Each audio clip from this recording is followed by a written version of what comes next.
बिस्मिल्लाहिर्रहमानिर्रहीम अस्सलाम वालेकुम वेलकम ते जी आया नू मेरे चैनल ईसा होम किचन जी वीवर्स की हाल चाल है तुहाडा। उम्मीद करनी है कि सब ठीक ठाक खुशबाश होवोगे। तो आज तुहाडे नाल मैं शेयर करन लगी बहुत ही मज़ेदार सी देगी चिकन और मिक्स दाल दी रेसिपी। बहुत ही मज़ेदार बन रही है। तो चलो बनाना शुरू करने हैं। बिस्मिल्लाहिर्रहमानिर्रहीम जी। तो सब तो पहला मैं देखिए पाया 1.5 कप घ्यो मैं गर्म कर लवांगी जी। तो हुण मैं पावांगी प्याज मैं लिया 2 कप तकरीबन 1 पा प्याज है। प्याज नूं भी मैं हल्का लाइट ब्राउन कर लवांगी जी। वीवर्स तो जी अजे तक तुसीं मेरी वीडियो नूं लाइक नहीं कीता तो लाइक कर दो, क्योंकि तुसीं लोग लाइक करना भुल जाते हो। और अगर तुसीं मेरी वीडियो नूं पहली बारी वेख रहे हो तो प्लीज़ चैनल नूं सबसक्राइब कर दो और बैल आइकन नूं दबाना ना भुल्लिओ भी, ताकि वधिया वधिया जी रेसिपीज़ का नोटिफिकेशन सब तो पहला तुहाडे कोल आए जी। वीवर्स दे प्याज नूं मैं लाइट ब्राउन कर लिया है। और हुण मैं इहदे विच डालांगी लसन मैं 1 गड्डी डालांगी साबुत लसन है। लसन नूं भी मैं लाइट ब्राउन कर लवांगी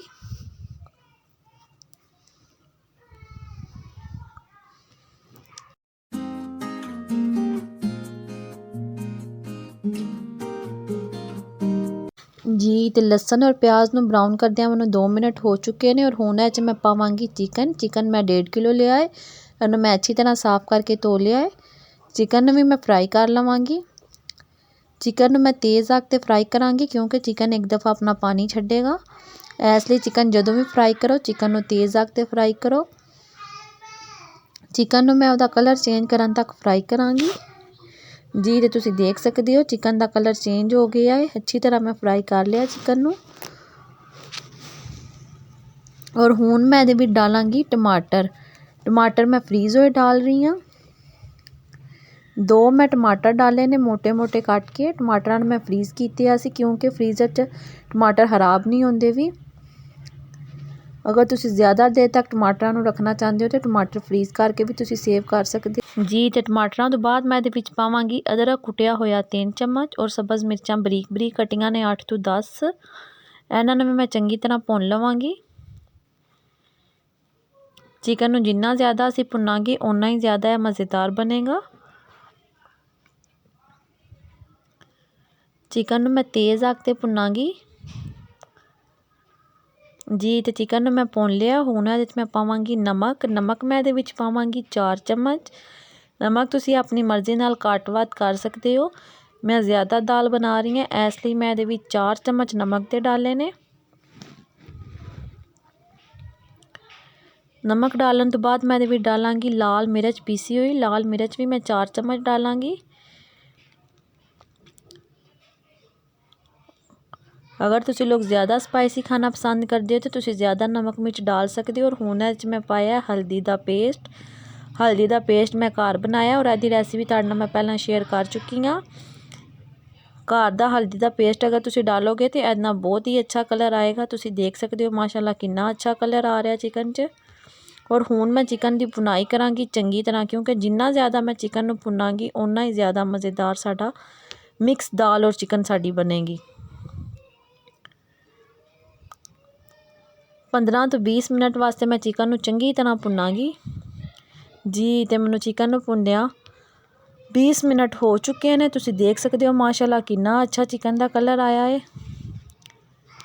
चिकन जदों भी बनाओ चिकन की जिन्नी ज़्यादा बुनाई करोगे उन्ना ही ज़्यादा चिकन अच्छा बनेगा जी। वीवर्स चिकन की तो बुनाई हो चुकी है। और हुण इहदे विच मैं पावांगी पानी मैं 5 लीटर पावांगी।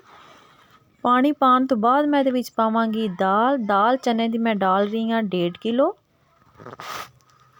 दाल डालन तो बाद तुसी इहदे विच चम्मच नहीं हिलाना है, भी बस ऊपर तो मिक्स करना है, क्योंकि अगर इहदे अंदर असीं चम्मच हिलावांगे तो दाल साडी जिहड़ी है लेट गलेगी।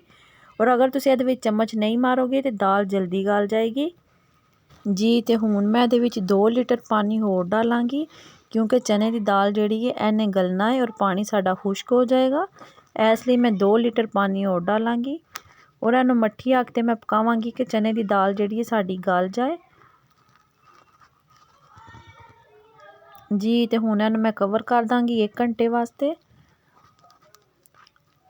जी। तो 10 मिनट हो चुके ने, उबाल आना शुरू हो गया। तुसी देख सकते हो दाल नूं एक दफ़ा उबाल आ जाएगा और फिर इहनूं मैं कवर करके पकावांगी 1 घंटे वास्ते मट्ठी अग ते जी वीवर्स ते 1 घंटा हो चुका और माशाल्लाह साडी दाल जिहड़ी है अच्छी तरह गल चुकी है। मैं तुहानू चेक करके दिखानी हाँ।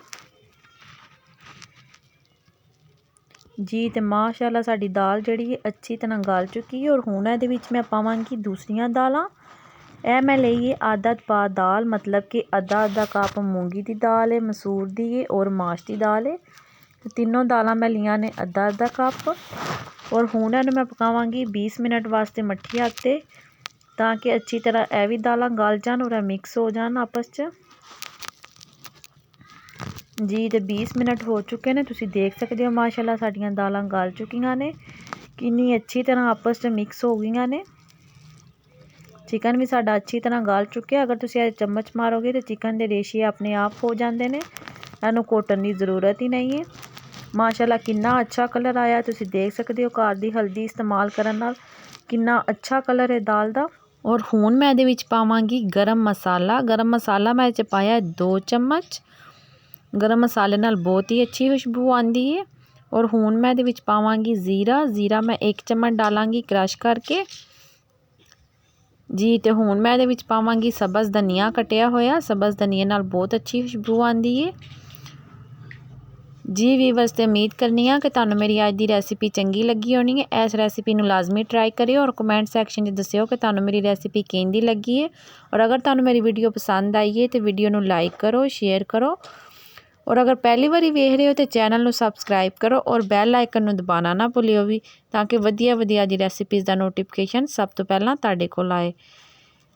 दाल का जिन्ना अच्छा कलर लग रहा खाण च भी उन्नी मज़ेदार बनी है। इस रेसिपी नू लाजमी ट्राई करियो। वीडियो वेखण का बहुत बहुत शुक्रिया।